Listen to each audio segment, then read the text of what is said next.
Man, oh man, do we have a fully loaded show for you today here on Locked On Giants. We have our first trade candidate of the offseason. Well, it's the offseason for the Giants, Hunter Greene. We also have another candidate deep dive on Rocco Baldelli. And last but not least, how the Giants can improve the backup catcher situation. That's all coming up on Locked On Giants.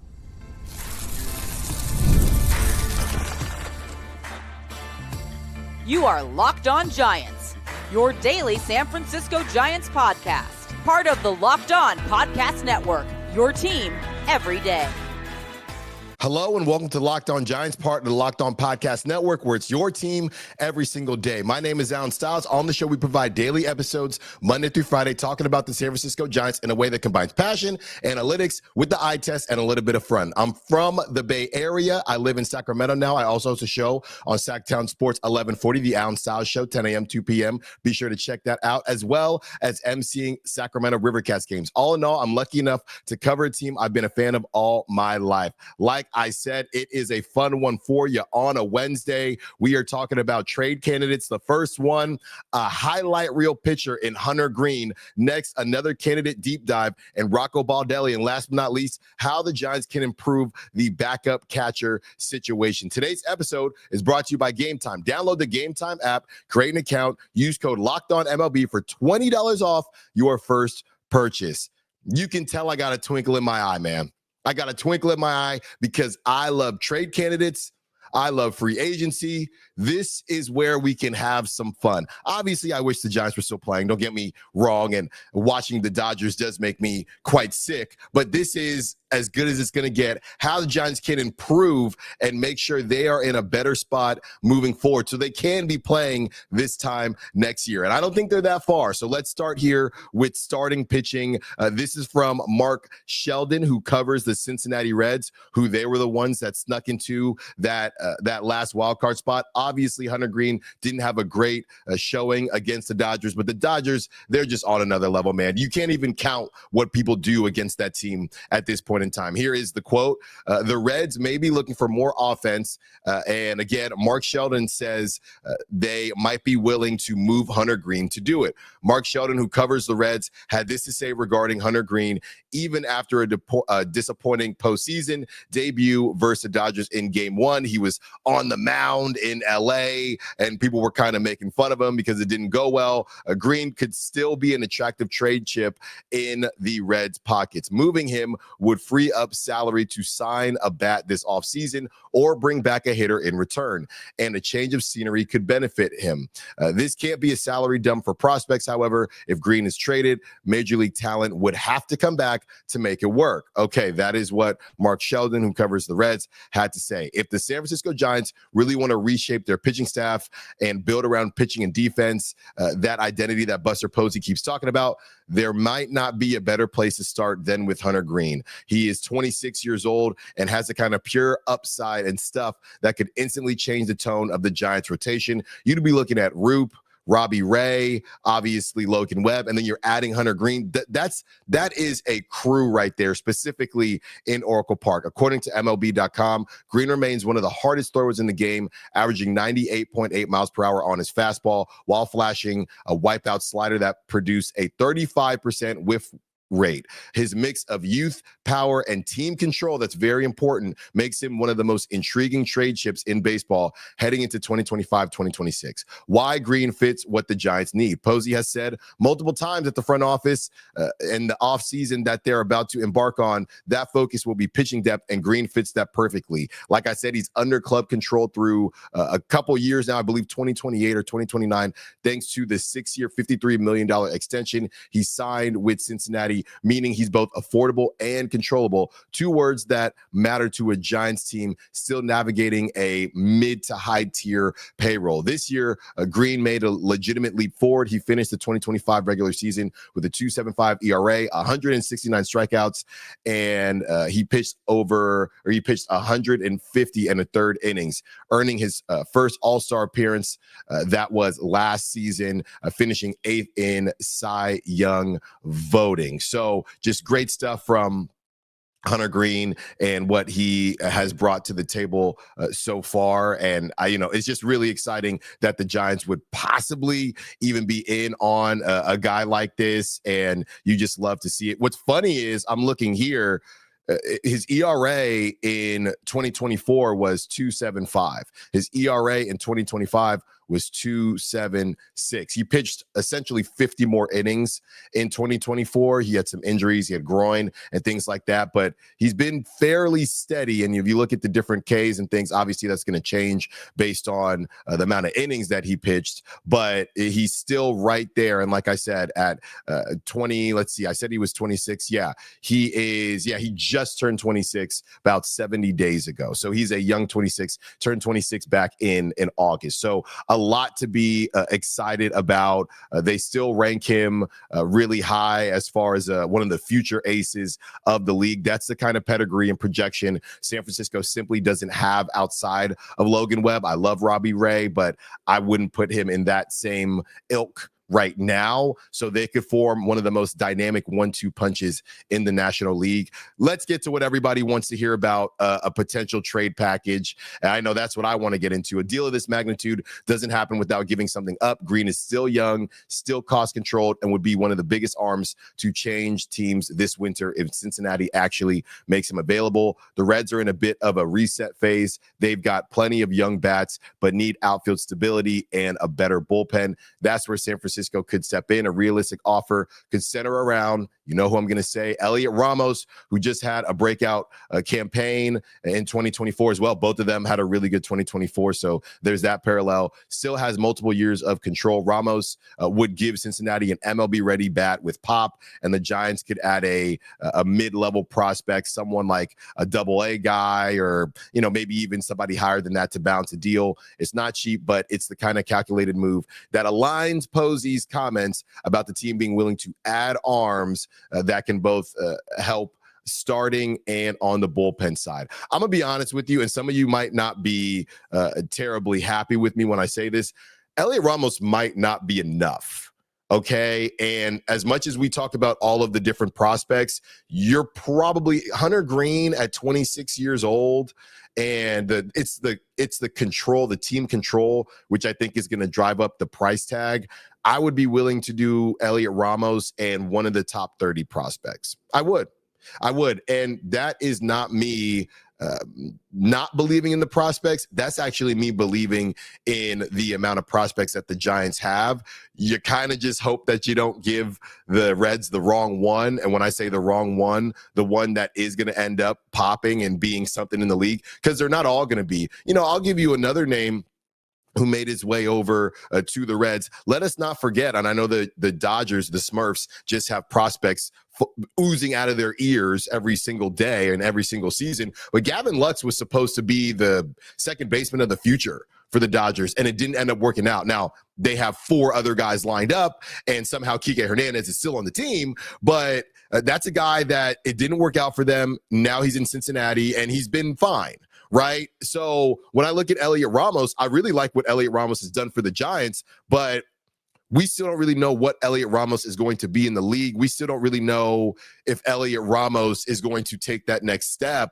What we do know is that the Giants are willing to spend money and they can open up a spot. I've talked about it before. You could pay for a center fielder. You can move Jung-Hoo Lee to left. You could do a lot of different things. And I like Elliot Ramos, but to get a guy like Hunter Greene, I'd be willing to do Elliot Ramos. And like I said, yesterday, earlier this week, we talked about a Diego Velasquez, somebody like that who Diego Velasquez, probably going to be an MLB guy, but ceiling isn't too high. He is a top 30 guy, a top 30 prospect for the Giants. Would they be willing to do that? They might want more, to be honest with you. I think there are going to be a lot of teams interested. We're not sure what direction they're going to go in because they also would like to keep the pitching. It's just a matter of balance for the Reds and where they want to go. Man, I love trade candidates. I love it. All right. On the other side, and we'll keep that conversation going. Of course, there'll be plenty of trade candidates, free agency candidates. On the other side, let's do another coaching candidate deep dive, this time on a coach who has a lot of experience. We've talked about some inexperienced coaches. Now let's talk about some coaches with experience. Rocco Baldelli. Do not move. More Locked On Giants coming up. There's nothing like catching a baseball game live. The energy, the crowd, the chance to see your team in person. But actually getting tickets, that's the tough part. Queues, login screens, surprise fees, it takes all the fun out of it. That's why I use Game Time, the app that gives the advantage back to fans. Game Time is fast, easy, and backed by the Game Time guarantee. You'll always get 100% authentic tickets delivered on time and at the best price. Plus, all fees are included, so the price you see is the price you pay. The app made it super simple. I could even see the exact view from my seat before buying, and I love that because I have had some horror stories where that is not the case. Fees are included. Know your total upfront with no surprise fees at checkout. Honestly, it's faster, cheaper, and less stressful than any other way I've bought tickets. Download the Game Time app, create an account, and use code LOCKEDONMLB for $20 off your first purchase. Terms apply. Again, that's promo code LOCKEDONMLB for $20 off. Swipe, tap, ticket. Go download Game Time today. Another candidate deep dive today. It's going to be Rocco Baldelli for the San Francisco Giants. We have his background and resume highlights. Rocco Baldelli was the manager of the Minnesota Twins for 7 seasons, and he compiled a 527 and 505 record. That's good for a 51% winning percentage. He earned AL Manager of the Year honors in 2019, his second season in Minnesota after leading the Twins to 101 and 61 record and a division title. Under Baldelli's leadership, the Twins made postseason appearances in 2019, 2020, and 2023. In 2025, Minnesota struggled, finishing 70 and 92, which led Baldelli to being dismissed after the season. Baldelli has also served in coaching and player development roles, giving him experience beyond just the sideline. Managing the SF Standard lists him among former MLB managers in the mix for the Giants job. Just Baseball ranks him among top candidates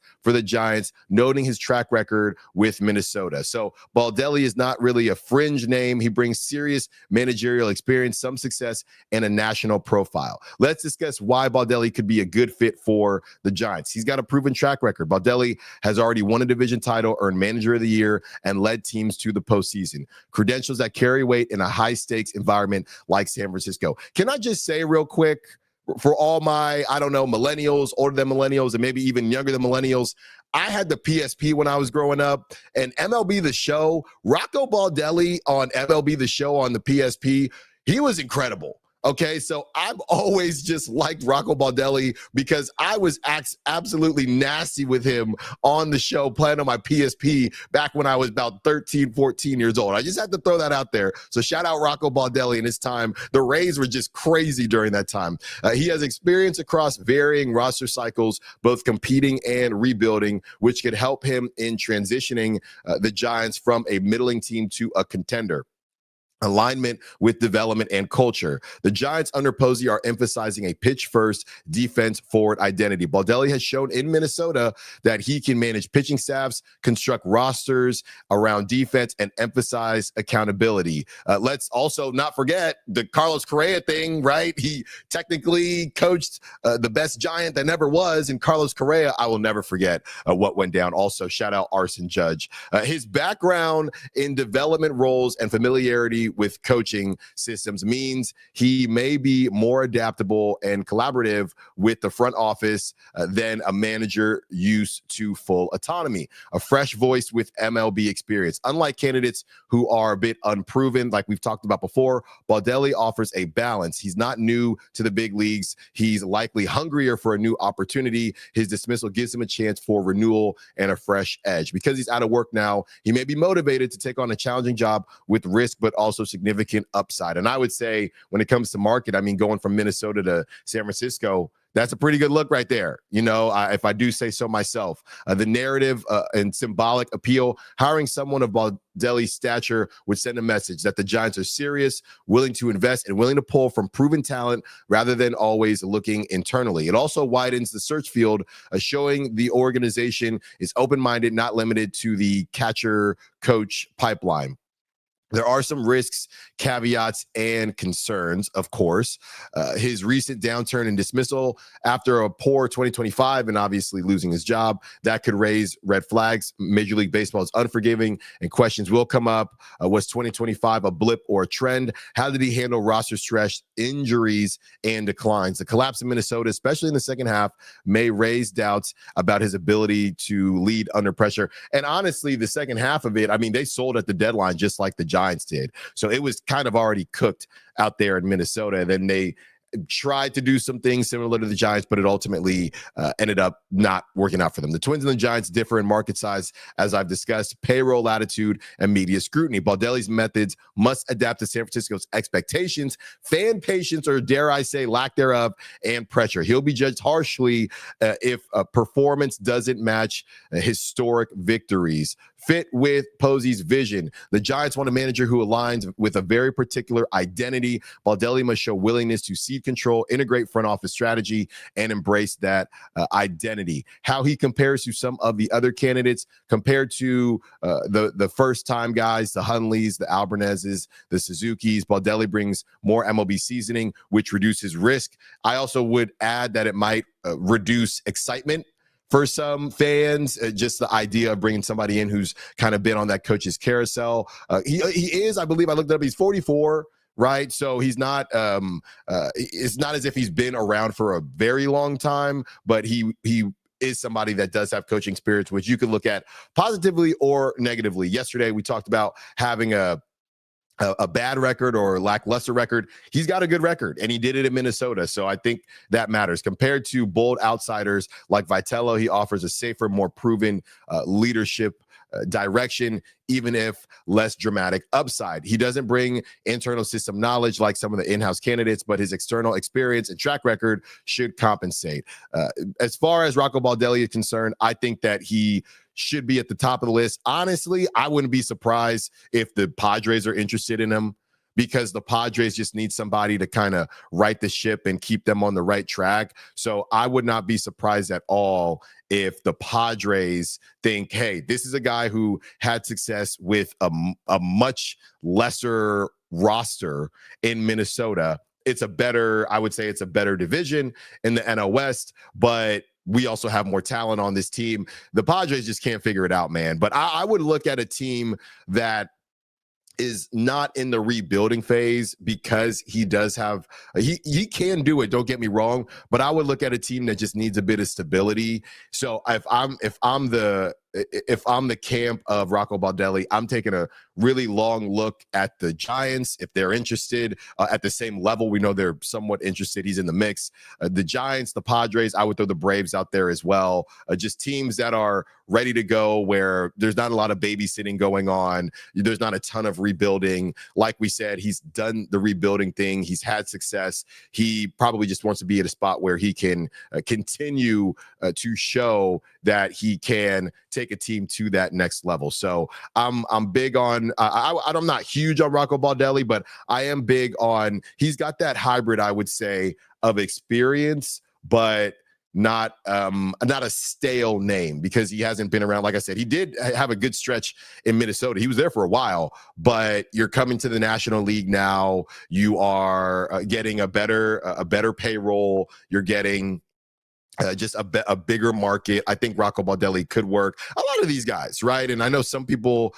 just based on the episode that I did about Nick Hundley and Buster Posey, I don't have a problem with Nick Hundley. I just wanted the Giants to go through the process. That is it. I do not have a problem with Nick Hundley. I don't know anything about Nick Hundley besides what we've discussed and what we've read and what I've heard from people close to the organization. And it sounds like they really like him, and other teams like him as well. I'm just not really sure what to do with the Nick Hundley situation, because last week they said that they were really interested in him, and now we're not hearing anything else. So Alan Stiles has no issue with Nick Hundley. I see that comment from time to time. I just wanted the Giants to go through the process, because there are a lot of good names out here. Now, with the Padres available, you're going to have to act on someone, and we'll see what updates come up. It's been really quiet on the Giants front today or this week, so maybe we'll hear something. But yeah, Rocco Baldelli, I'd be fine with the Rocco Baldelli move for sure. One last segment with you. Let's talk about improving the backup catcher situation. Now, there might be a time where we discuss moving on for Patrick Bailey, but the guy's a Gold Glover, and the point is he's probably not going anywhere. But what the Giants can't do, they can't continue to just run out 4A backup catchers that give you absolutely nothing when Patrick Bailey isn't in the game. You can actually improve offensively on those days where Patrick Bailey isn't playing, and when Patrick Bailey's not red hot, as we saw him get a couple times this season. Don't move. One more for you. Locked On Giants coming up. The NFL season is here, and FanDuel has an offer you don't want to miss. Right now, new customers can bet just $5 and get $300 in bonus bets if you win. That's right. Pick a bet, put down $5, and if it hits, you'll unlock $300 in bonus bets across the app. I love how FanDuel gives me so many ways to play. I've built parlays, tried player props, and even followed the live lines during games. It makes watching football even more exciting when you've got a little something riding on the action. Whether you're a casual fan or love diving into the stats, FanDuel makes the game day experience so much better. So what are you waiting for? Visit FanDuel.com to download the FanDuel app today and get started. So I'm not going to say that we will never have a conversation about trading Patrick Bailey, but today this segment is about making sure the backup behind Patrick Bailey is good enough. And I don't think the backup behind Patrick Bailey was good enough. Or whoever it was, they weren't good enough this past season. And there's some numbers to back that up as well. Before we go any further, I know Jesus Rodriguez might be that guy. Jesus Rodriguez, they might just need to find him a spot in the lineup somewhere. And with Patrick Bailey, being 26, 27, the Giants going to have a conversation with themselves if Jesus Rodriguez keeps balling out. We will handle that when we get to it, but he could be the backup going into 2026. Let's just discuss if it isn't him. So Patrick Bailey, for a large part of the narrative, is not really the problem when it comes to the Giants' offensive struggles. He can be part of it, but there's more to it as well, of course. He's one of the few Giants players who has clearly defined a role and skill, a top-tier defensive catcher, a strong game caller, and someone Buster Posey clearly believes in as part of the team's long-term core. We'll hear more as the offseason goes by, but that's the last that we heard. But as the Giants think about how to reshape their roster this offseason, they need to confront a real issue. Their catching depth behind Bailey has been a liability, and if they're serious about competing in 2026, they can't go into another year with the same setup. Defensively, Bailey's value is undeniable. He ranked near the top of MLB catchers again in 2025. Catcher framing runs, defensive runs saved, and pop time. That's per StatCast. And of course, we'll discuss ABS and all that coming in.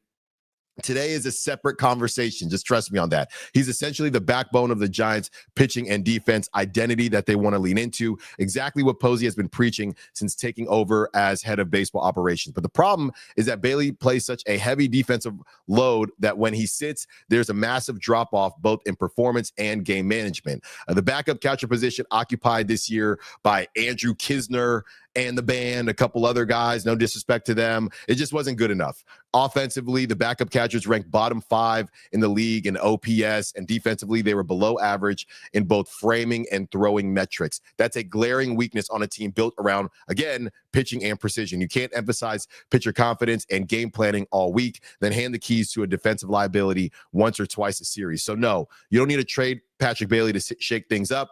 Again, we'll have that conversation a different day. It's going to be a long offseason, but a fun one with all of you. But what you do need is someone behind him who can either hit at a league average level or provide similar defensive reliability. That doesn't mean a big agent free splash, no JT Real Muto or Adley Rutschman in a trade, anything like that for this specific segment. But it should mean targeting a veteran with defensive stability and experience handling pitching staffs. Alternatively, if the Giants want a little more offensive upside, there are younger options like Nick Fortes and Reese McGuire who could be available via trade. Either way, they can't go into another season relying on makeshift catching depth. A dependable number 2 catcher is one of the most simplest, cost-effective ways to improve your pitching outcomes without touching the rotation. And I know ABS is going to change that a little bit, but that is a huge thing to think about. This also matters because Bailey's offensive production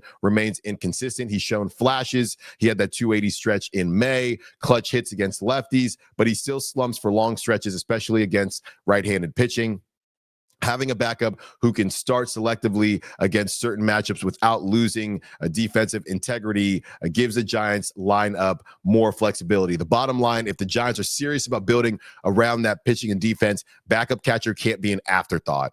Bailey is the guy as of right now. We don't need to argue that as of right now. But this team has been far too thin behind him and has put a strain on both the staff and Bailey himself. This offseason, Posey and the crew need to find a veteran or trade target who gives the Giants one less thing to worry about, because in 2026, small things like catching depth will make the difference between another 500 series and a legitimate playoff run. That is where it all kind of comes around here for the San Francisco Giants. Now, there is a priority list, don't get me wrong. And I'm not saying that the Giants are looking at the backup catcher as the number one thing on that priority list, but it is something that they need to pay attention to, because it's bad, man. It's bad. There are days where you're just getting absolutely nothing from the backup position. Now, there are days where you're also getting nothing from the starting position as far as the catcher is concerned, but we know what Bailey does defensively. And we talked about this when the ABS story came out. Even with the ABS and its arrival, he's still going to save the Giants a good amount of outs per game. We'll talk more about that as we get closer to the season and we hear more from Buster Posey about what he thinks specifically, because he was a catcher in the league. But you cannot just sell a day when Patrick Bailey doesn't play, not just offensively, but defensively as well. You cannot sell that. You say, oh, we're all good. And, we like I said, we'll have Patrick Bailey conversations. Does he need to stop with the switch hitting, only go lefty, only go righty, whatever that case is. But from the backup catcher spot, I think it's a great note that other teams that we've seen, the Cubs, for example, as soon as I start looking up highlights of some of the guys that we mentioned, like Reese McGuire, the first thing that comes up for the Chicago Cubs is a grand slam. When in the world did the Giants backup catcher do anything like that? I mean, like I said, and that's why I mentioned the offensive upside. You have to have something. Every game is too important in the NL West. Every game is too important in the NL West to take a day and just say, we're good here. We're going to be a net negative, not just offensively, but defensively as well. You don't have to do that. So maybe it is Jesus Rodriguez. I don't know if this could turn into, funny enough, an Orioles situation where the Orioles bring up their young catcher, and obviously you have Adley Rutschman, and he struggled with injury. Next thing you know, the young catcher starting. They end up paying the young catcher, and now there's a conversation as to where the Orioles are going to do next. If they bring in Jesus Rodriguez, that could be the case. We'll see. I'm not in any way, shape, or form against just making Jesus Rodriguez the backup. As a young player, though, do you want him backing up and getting ABs once a series, or would you rather keep him in AAA? Again, definitely see what you have in Patrick Bailey. Let's see what he does offensively and defensively with the ABS. How does his value look there? And then going into 2027, make a decision for the catching position. That's all I have for you today. Thank you for listening to Locked On Giants. Be sure to follow me on social media at @_Styles Files, Styles with an I. Also be sure to follow our official Locked On Giants account. Thank you for making Locked On Giants your first listen every day. For your second listen, find the all-night Locked On MLB Game Night. Every game, every night until the World Series champion is crowned. Get local analysis on a national scale. Find MLB Game Night on Locked On MLB, YouTube, or wherever you get your podcasts. We will talk to you tomorrow. Until then, peace.